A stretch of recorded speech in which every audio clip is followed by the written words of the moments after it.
known in and around Joliet, because he certainly spends a lot of time here, and we appreciate the fact that he's among us frequently.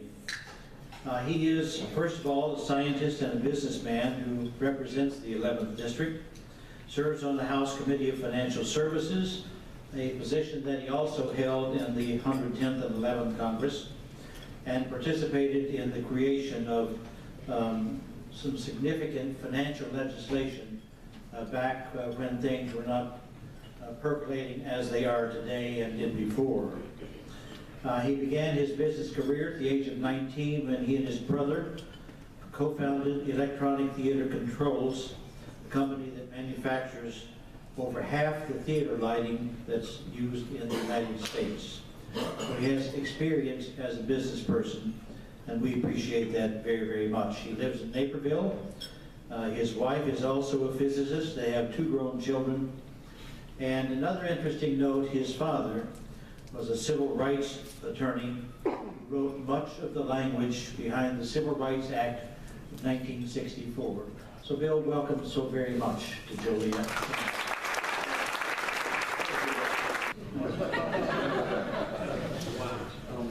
And so my business career was just starting Electronic Theater Controls, which I started with my little brother Fred when I was 19 and he was 17. We started with $500 from my parents in our basement. And the company now manufactures about 70% of the theater lighting equipment in the U.S. We're probably 90% of the lights on Broadway, 50% of touring rock and roll, and 70% of the churches, schools, community theaters, and so on. And it's $150 million a year in sales, a little over 650 employees.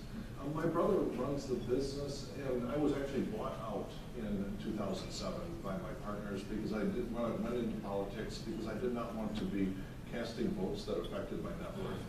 This is a huge problem in Congress, and I didn't want to be anywhere near it, so I got my partners let me out. So this is back in around 1975, probably. My little brother, and with our prototype, that was our pride and joy. We started out making the computerized control systems, then moved into the power dimming equipment, finally the lighting instruments themselves. And this is our prototype. And we started out in the basement, as I said, but we actually got kicked. My father kicked us out of the basement, and we moved up to my bedroom. So this is me with a cute little flip, you can see, and that's my brother. And you can see my physics textbook sort of, I'm paying less and less attention to them as our company ramped up. And our company does a variety of things. Back in the 1980s, I designed the Main Street electrical parade in Disneyland, Disney World, for any of you who have seen that. And one of the latest projects of our company was the stadium for the London Olympics. And so we do a variety of sort of special things.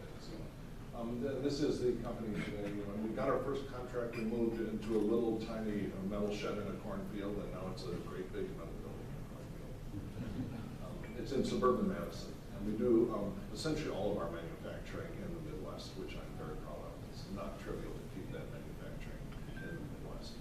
And this is my brother, a little while ago with our prototype from 30 years ago. And this is a photograph that really demonstrates more than anything else the ravages of testosterone on the male hairline.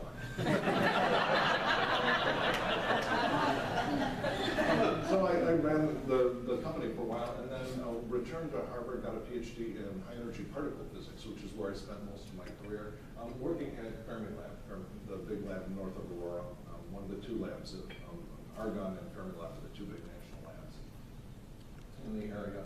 I spent the first 10 years working on the giant particle detectors that analyze, that make the measurements of what happens when you slam high energy protons and antiprotons together to make particles that have not been seen since the Big Bang, basically. And so probably 70% of the electronics visible here are things that I designed and led the teams that build it. And so I did a lot of the data analysis too. Probably our greatest discovery was the top quark, which is the heaviest known form of matter, and is actually significantly heavier than this Higgs boson that you may have heard about. And then after, I spent pretty much the second 10 years working on the particle accelerators themselves. These are the giant machines that actually accelerate the particles. If you visit Fermilab, which you're all very welcome to, you can just drive on site, and there's a walk-through museum on the top of the high-rise. You can look out over the prairie and see these giant machines that are all located in tunnels that are underground. And this is me with a collaborator underground in one of these giant tunnels. Okay, and so everyone's question at this point is, okay, so you know, you got married, raised a family, had a reasonably interesting career in physics and business. So why on God's green earth would you go into this crazy business called politics in the United States? And my quick answer to that is that I fell prey to the family's tragic recessive gene for adult onset political activism. And this, you know, as Russ mentioned, my father was a civil rights lawyer. And my mom and dad actually met on Capitol Hill. Dad was a civil rights lawyer. My mother worked for Senator Paul Douglas of Illinois, who was up there. And so mom worked for Senator Douglas, dad worked for a different senator, and they met, and I was the result. And so, you know, after some soul searching and for a variety of reasons, I decided to spend part of my life in politics. And so I started my campaign, and this is, I think, the second parade we ever had. Essentially everyone in that picture are members of my family or friends from physics. And that's the way all campaigns start, and that's the way most of them end. But sometimes, you know, you catch fire. And sometimes you actually, you know, win an election. And so this is one of my favorite photographs. This is on March 8, 2008, when we won the special election to replace Dennis Hastert. And that's a hug from my daughter and a possibly recognizable senator in the background. But I took office in the midst of the greatest economic collapse of our lifetimes. There was a period of about 18 months when household net worth, when people ask me how's the economy doing, and I have to reduce it to one number, I go to household net worth, which is simply the value of everything that families own in the United States. You know, their house, their 401k, any business they might own, and so on. And in the period of 18 months ending in spring of 2009, the average American lost more than $50,000. That's 25% of their net worth. And about 2/3 of that was the drop in value of their housing, and the rest was you know, the 401k, any business value they have. And the total economic value wiped out was $16 trillion, which is about 1 year of economic output wiped out in a period of 18 months. And then there was a massive you know, there was an emergency, and there was a massive intervention in the economy. We passed the stimulus, the Federal Reserve engaged in a massive purchase of mortgage-backed securities to support the real estate market. And as a result, that triggered a V-shaped recovery. And the Federal Reserve, which keeps track of household net worth, recently announced that we have eclipsed the pre-crisis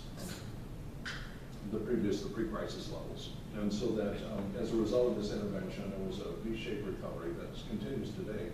And so we lost $16 trillion and gained back about $18 trillion. And so I think that is the reason that we're now seeing the green shoots in the economy. We are getting new housing construction. We're getting a higher level of consumption. And it's because we have, at least on average, recovered from the crisis. But you know, it's an average. That the recovery is very spotty. You know, kids continue to struggle. Many families will not get back you know, the value that they lost in their housing. A lot of this recovery has been from the stock market, and not everyone has enough wealth to have a significant investment in the stock market. And so it's a very uneven recovery, and so you can't just talk about averages here. And you know, one of my favorite jokes about the difference between averages and medians is that it goes like this. Bill Gates walks into a bar, and everyone in the bar explodes in cheers, and he looks around and says, you know, why are you all cheering? And they say, on average, we're all billionaires. And so that's sort of what's happening here. On average, we've recovered, but not everyone is okay. It's interesting to compare this actually to the Great Depression in terms of the economic collapse and recovery. At the onset of the Great Depression, over a period of 3 or 4 years, household net worth dropped by only about 12%. And of course, it took a decade to recover. And so what we went through, nearly a 25% drop in household net worth, was twice as deep and twice as fast as the onset of the Great Depression. And so it's remarkable that we have recovered it all in the time that we have. And so I serve on the Financial Services Committee. So that means, you know, when you're senior on the committee, you're up back in the back of the room on the dais, and when you're junior, you're up at the front by the witnesses. And so when we had you know, Hank Paulson and friends came and asked for $700 billion of taxpayer money to keep the financial system the sweat drip on Hank Paulson's forehead. And, or when it was time to decide whether or not to rescue the automobile companies or let them go into liquidation. You know, I was right there and arguing, questioning the witnesses. And so, you know, there are very important votes that have to be taken in the Financial Services Committee as well as for any Congressman. And the regulation of our bank system and our financial system is really, really important. This is a histogram of, it's a part of the number of bank failures from the Civil War until today. And so you can see that before the 1930s, banks were very unsafe places to put your money. There were, on a typical year, there were hundreds of bank failures. And at the onset of the Great Depression, there were thousands of bank failures. And so as a result of this, we passed the federal, the FDIC programs, very strong bank regulation, Glass-Steagall and a number of other things. And because of this strong federal regulation, we had 50 years with essentially zero bank failures. From 1930 to 1980. And so those were the 50 years that our economy roared past the world. And it was frankly because businesses did not have to worry that the financial system was going to blow up because we had competent and strong federal regulation.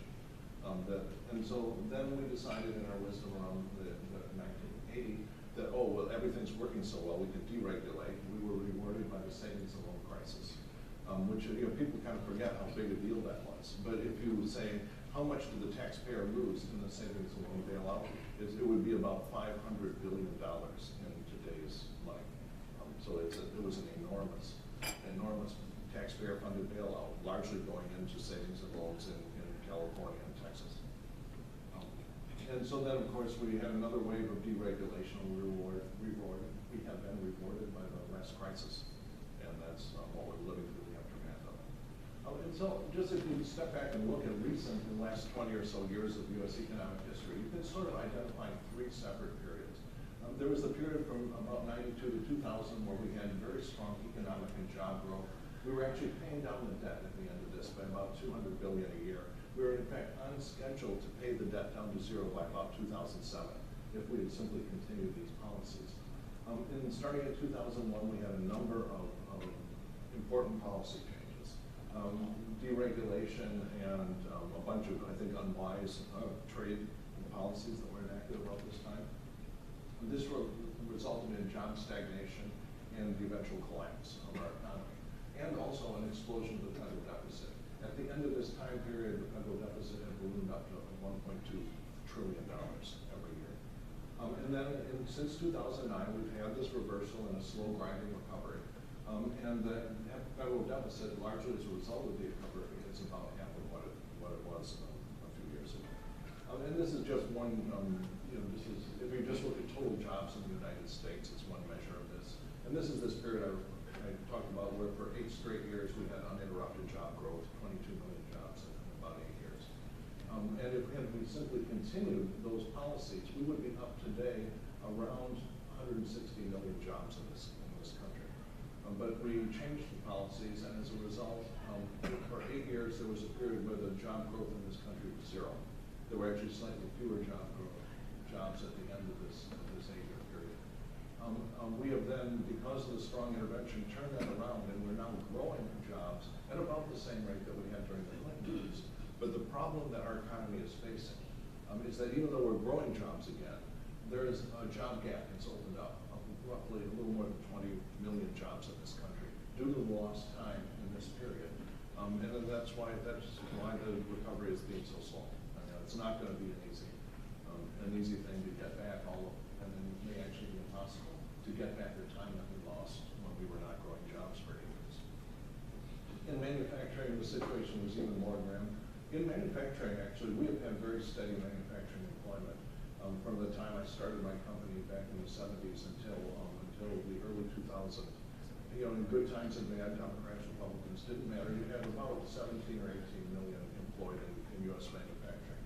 And then in 2001, we fell off the cliff, and we've lost a third of all manufacturing jobs in an 8-year period. We've turned it around, and because of the automobile bailout and other things, we're starting to grow back, but you can see it's going to be a long time before we get back those manufacturing jobs. One of the really bright spots is the housing market. It's improving locally and nationally. Good signs in the local real estate market. There used to be, at the peak of the housing crisis, a 1.5-year housing supply, that there was 1.5 years worth of unoccupied housing out there, and that was a huge drag on the market. Now that is down to 4 months, which is below historical average. There's actually, in some ways, a shortage of housing. Typically, there's an average.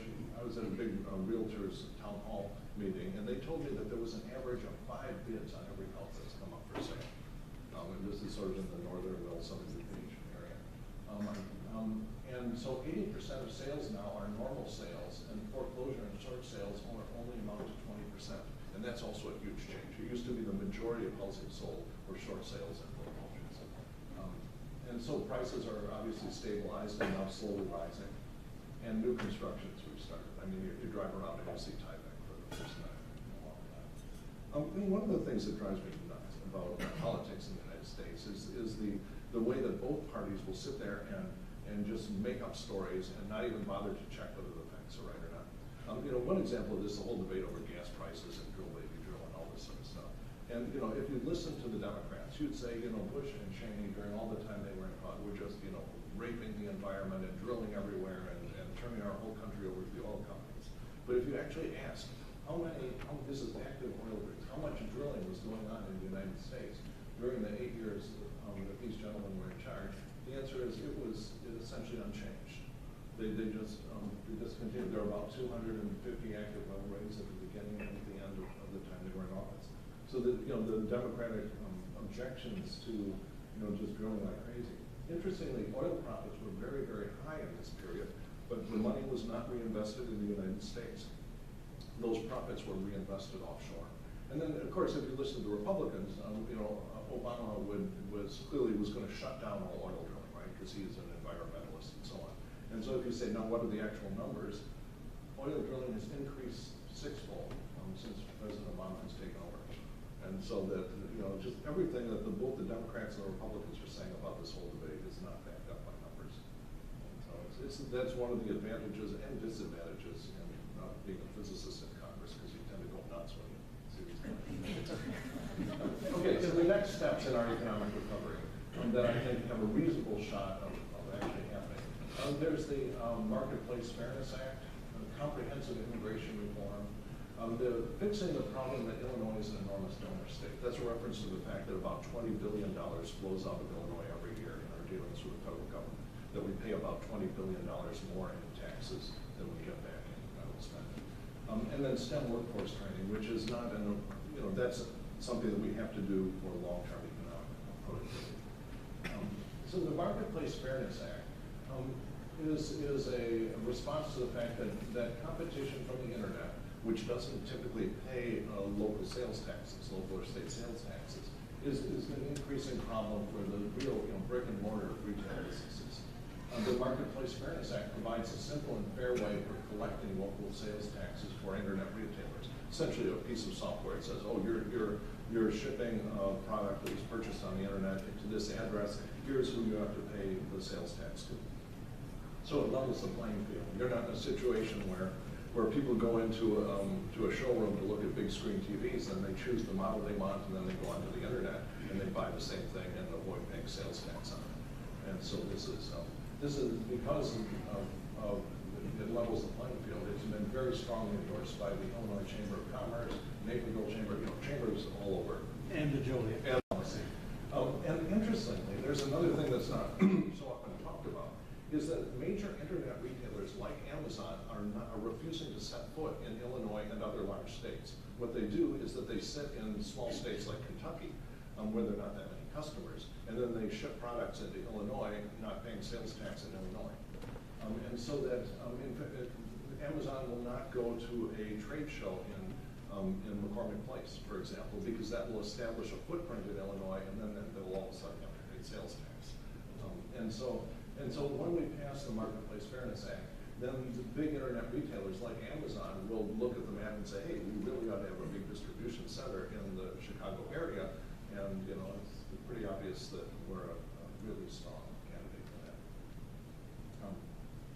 So the status of the Marketplace Fairness Act, it was passed by the Senate in May with a bipartisan vote, Democrats and Republicans, 69 to 27. And I've joined 66 other Republicans and Democrats as co-sponsor of the House version of the bill, but it is jammed up by decisions of the House leadership. They're blocking action on this. Speaker Boehner says he was probably not supportive of it, and it's stalled specifically in the Judiciary Committee. It's bottled up in committee. And this is really an instance where it's time to make the voice of small business heard in D.C. I mean, this is very much a small versus big business thing, and local chambers are the voice of small businesses. Second area where I think we ought to get something done is comprehensive immigration reform. And this is a recent roundtable that we had. Russ, Harvard, with Senator Durbin and myself at St. Francis discussing comprehensive immigration reform. Russ actually made a very moving argument for the moral aspect of immigration reform, which is, I think, part of the argument. Everyone has to look inside themselves to see how they evaluate the different sides of the moral argument. But there's also a very strong economic argument, and that's something where we can actually just come to agreement on the numbers. Comprehensive immigration reform is good for the economy. First off, it's pro-growth. It increases GDP by about $700 billion in the first 10 years, about $1.4 trillion in the next 20 years. So it's an enormous increase just due to the fact that more people will be participating. They'll be participating fully. It is fiscally responsible. It actually reduces the national debt by about $135 billion. And this is because people who are not currently paying taxes will be paying taxes. There's this long path to citizenship, about 10 years. During the period that someone's on that path to citizenship, they will be paying taxes but not receiving benefits. And so that is obviously good for the government's bottom line, and why this thing actually reduces the national debt if we pass the Senate bill. And 40% of Fortune 500 companies were actually founded by immigrants or children of immigrants. And these 40%, the annual revenue is $4.2 trillion. 1/4 of our GDP were from immigrant-founded companies. The energy they put into our economy is just enormous. And of course, deportation has a tremendous cost, both directly because of the enforcement costs and the human cost as well. This is the Congressional Budget Office's report on how much comprehensive immigration reform will increase economic growth. And there's a little more than a 1% difference in the economic growth depending on whether or not we pass. That's every year, 1% extra growth after we pass comprehensive immigration reform. It also will have a large impact on the housing market. Immigration reform would boost the housing market by about 3 million new just Hispanic home buyers. There'll be additional Asians, Poles, and so on in addition to this. And so I actually anticipate a mini housing boom when we pass comprehensive immigration reform because of all the new homeowners that are, they're working hard, they have the down payment under the mattress, but they don't, because one or more members of their family doesn't have legal status. They're afraid to jump on the first run of home ownership because they're worried about deportation. And when that worry is lifted, even if they're on the path to citizenship, they will want to jump on the path to home ownership. And it's also very good for the Illinois economy. It would actually increase state and local tax collections by almost $150 million a year, which is not enough. And there's a whole factor involving high-skilled workers, which is another reason that the chambers are strongly supporting it. E-Verify is something that businesses are going to have to come to terms with. There's a need for certainty. Employers need certainty, and they need a functional system to know whether someone is legal to employ or not. The Senate bill has a very strong improved version of E-Verify in it, and it also has very strong penalties for businesses that hire people who are not on the path to citizenship or otherwise legal.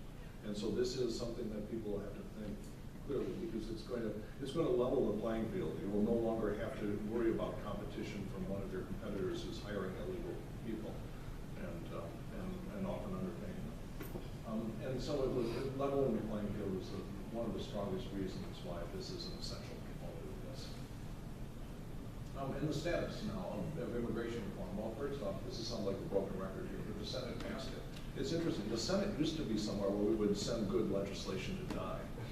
But in fact, the Senate seems to actually be doing its job in passing the things that really have to be done.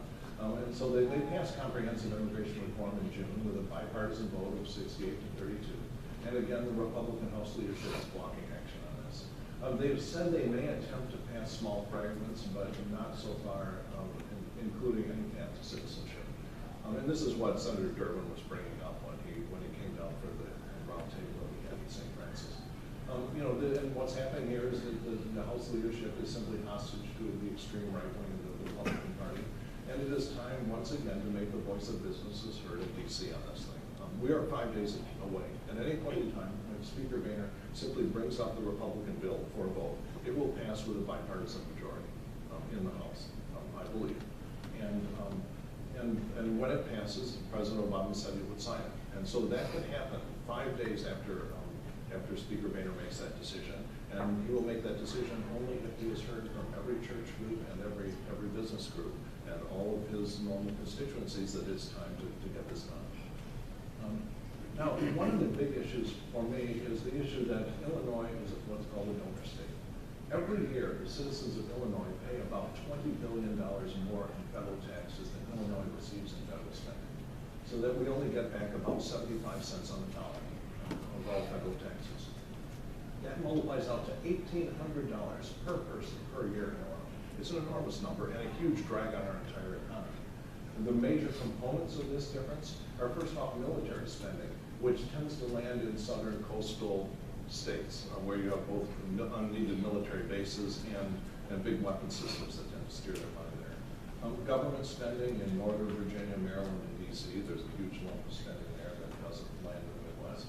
The progressivity of the tax code is another thing. Illinois it's a high-wage state, and so we end up paying higher taxes per person than other states. And also increased safety net spending in the low-wage states. And I'll get back to that. This is just a map. This is a map of where the winners and losers are in the dealings with the federal government. The biggest loser is actually New Jersey, that only gets about 55 or 60 cents on the dollar back. This is why Governor Christie was just going ballistic a few months ago when Congress was failing to pass the Hurricane Sandy relief money. He said every year billions of dollars flow out of New Jersey, and now we need some of it back, and you're saying no. And so it's the Northeast is a loser. The Upper Midwest, Minnesota is a big loser. Wisconsin, Michigan. If you look at Michigan, Detroit would not be bankrupt if they had not been having $5 billion every single year for the last couple of decades leaving Michigan and dealing with the federal government. California and Nevada are also big losers in this. And of course, the winners are, if you look on it, the winners are basically the Confederacy. Not to go too far, a little bit of the Western states. So the Illinois fiscal crisis, it's well known. There's about $100 billion, capital hole in the pension programs in Springfield. But less well known is this $20 billion per year that leaves Illinois because we pay more federal taxes than we get back in spending. Illinois would not have this crisis. Now, I'm not telling you that Springfield's well run. We would not be facing a crisis of the magnitude that we have if we had not been hemorrhaging $20 billion a year for the last couple of decades. And so another point about this is no longer just a redistribution of wealth from a few rich people in New York and Illinois to starving children in Alabama. Okay, that's the way it was started out, but it's not that way anymore. We're now redistributing a massive amount of wealth away from the middle class in Illinois to the middle class in southern and western states. And we're also redistributing wealth from businesses in Illinois who have to pay higher taxes to make up for this, to businesses in the South and West. And the federal policies are effectively subsidizing the deindustrialization of the upper Midwest, Northeast, and California.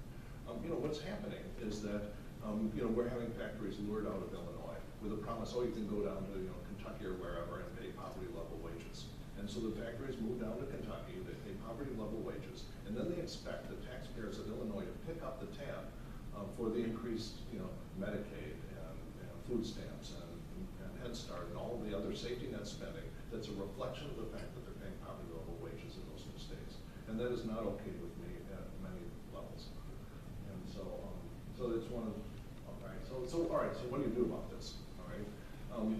Just one other example of something where we encumbered is almost all of these federal programs have a distribution formula that's very heavily and secretly negotiated in committee. And so just one example of this, in Medicaid, Illinois has 4% of all Medicaid recipients in the country.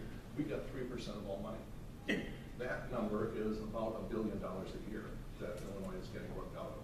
And so what you have to do is just get down and dirty in those committees and say, I'm sorry, that sort of subsidy is not okay. We're going to stop subsidizing the rising southern states that way.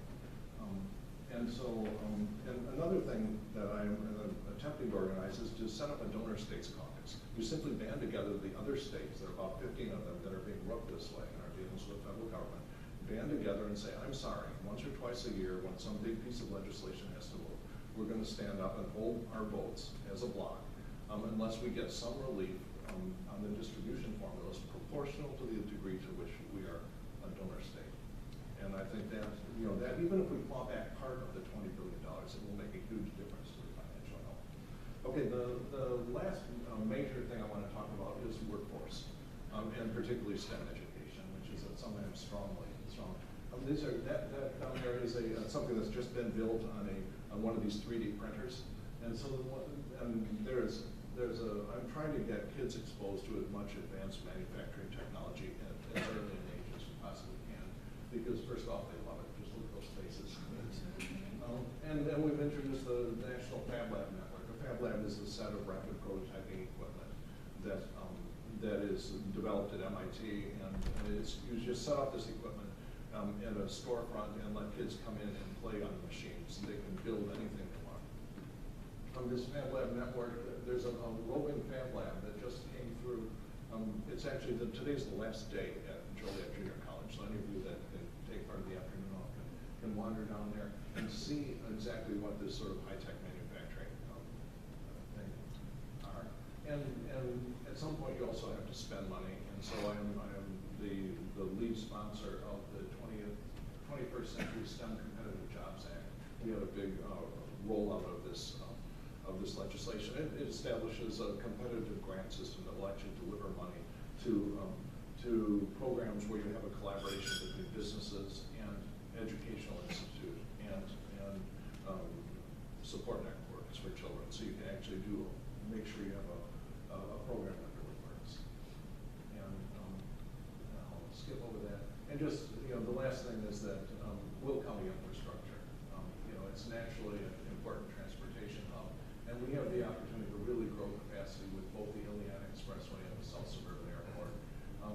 Increased capacity will bring industry and jobs to the area, and that's why I'm doing everything I can federally to get these things together.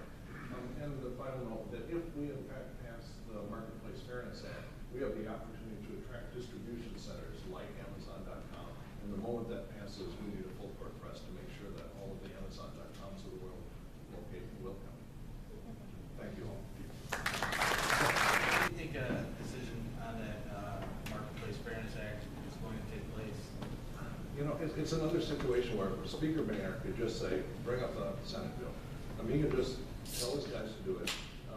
It's probably a 5-day delay when you go through all, he has to announce it. There's this rule that it has to be posted for 48 hours before it can come up for a vote. You have to put it through the Rules Committee, but it's about 5 days. 5 days after he makes that decision, it will be the one going.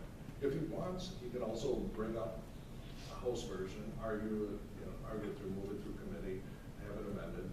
There are a couple aspects of the Marketplace Fairness bill that are not perfect from my point of view. It's a clear, it is such an improvement over the current state of affairs that I vote for the Senate bill as it stands. So, this is hung up in the single leadership decision. Anything else? All right. Well, I just want to thank you all. Bill, sorry. Yes. One quick question. What is your response to the argument that Obamacare is bad for business? Oh, well, if you look at Romneycare in Massachusetts, it has actually not been bad. Essentially, all of the talking points that you see launched against Obamacare, you say if that were all true, then that would be true of Romneycare in Massachusetts. And if you actually look, Romneycare has been working since 2007 pretty well in Massachusetts. When people say, oh, it's going to bankrupt my restaurant, or whatever arguments they do. Well, I was in Boston not too long ago. They got pretty good restaurants doing pretty well and providing health care think the uninsured are number about 3% in Massachusetts. And there's no reason why that shouldn't be a number nationally. So that's my short answer. Yeah. It may be a related topic. Since the first of the year, there's been about 1 million new jobs created in the country. About 700. Yeah, it sounds about right. Yeah, so we're averaging around 200,000. Yeah, it's the number that was on the plot of the jobs. Right. Yeah, so we've created about 1 million jobs since the first year, which is better than losing 1 million, but it's still great shakes. But of those 1 million, about 700,000 Oh yeah. are people working less than full time. Yeah. Is there not a relationship between the regulations and just the institution of, potential institution of Obamacare is driving that for small businesses? The biggest job creator is a customer. And the reason the dominant reason why businesses have been struggling, to my mind, is the uncertainty of demand. You know, very often businesses would come to my office and say, you know, the banks are not giving me a loan because when times are really tough, and you'd say, okay, well, what do your forward projections of sales look like? And they'd say, well, actually, we don't. They don't have customers. If you have customers, everything else works.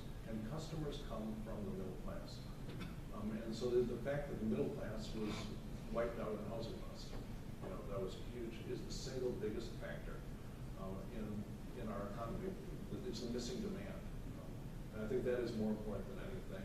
I don't, you know, if you look at the $18 trillion of economic recovery, and then compare that to anyone's estimate for the cost of regulations, you know, that is the dominant factor. And so it's obviously regulations, you don't do them for no reason at all, but I don't believe they're anything like the dominant factor. They're in business decisions at this point.